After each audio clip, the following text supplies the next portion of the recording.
Welcome to my top 10 favourite Employee of the Month minigames. These are one-off games that we play to determine who would be Employee of the Month at many of my shops and restaurants. This list is based on how unique they are, how fun they were to play, and how memorable they are. My 10th favourite minigame is Make Music. I like this game because I hadn't built anything similar to it before and haven't since. It requires you to carefully listen to the pitch of a note block so you step on the right pressure plate to get a coloured piece of wool. Once you have all 4 colours, you win the game. It's not higher on the list because it's too easy to cheat by just running across all of the pressure plates, but I really like the concept and I'm sure I'm going to build something similar in the future. My 9th favourite minigame is Fizz Bang. This game is all about remembering a sequence of fireworks and then copying them. I like how closely tied the theme is to my fire workshop. It is also one of my most challenging Employee of the Month games. The fun theme and good challenge made Fizz Bang a game to remember. My 8th favourite minigame is Book Bounce. This game is all about collecting books that are fired from the mouths of bookworms and making as many bookcases as you can with them. It's a silly game that's more about luck than skill, but that doesn't make it any less fun. I found the bookworms hilarious and loved the way the books bounced along the track. It was a funny, simple game, but a lot of fun to play. My 7th favourite minigame is Feed at Speed. This is another minigame that fits its theme really well. It's all about timing as you try to switch minecart tracks to get the chest of food to the table as fast as you can. Even though you're only switching one single lever, the timing was really difficult and resulted in a really competitive game. My 6th favourite minigame is I See You. I See You is a relatively simple game and concept. Players need to get through an ice maze without getting caught by the one player on the other team. It's made more challenging because it's so hard to see through all of the ice walls.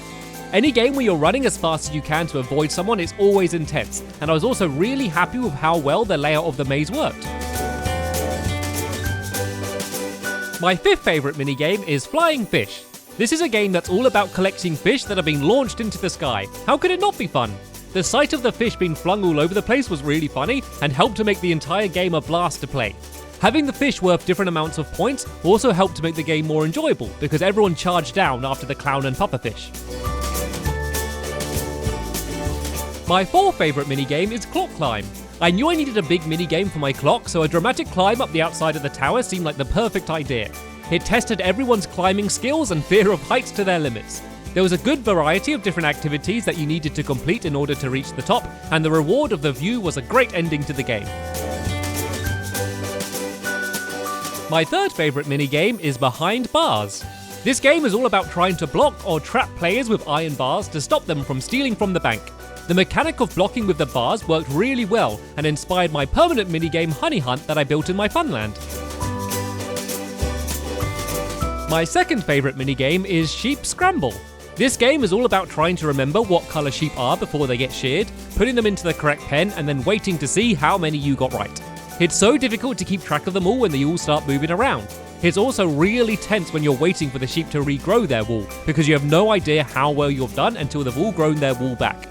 It also inspired my Sheep Shuffle minigame, which is almost identical but allows you to use a lead instead of holding wheat. My number 1 favourite minigame is Beat the Heat. This game is all about trying to burn through the other player's target in order to destroy their wall.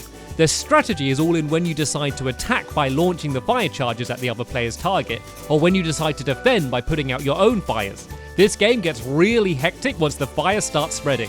I have designed a new version of this game for my Funland, so this won't be the last time you hear about Beat the Heat. Those were my top 10 favourite Employee of the Month minigames. Of course, everyone has their own favourites, so let me know which one you enjoyed watching the most in the comments down below. Thanks for watching, and I'll see you all later!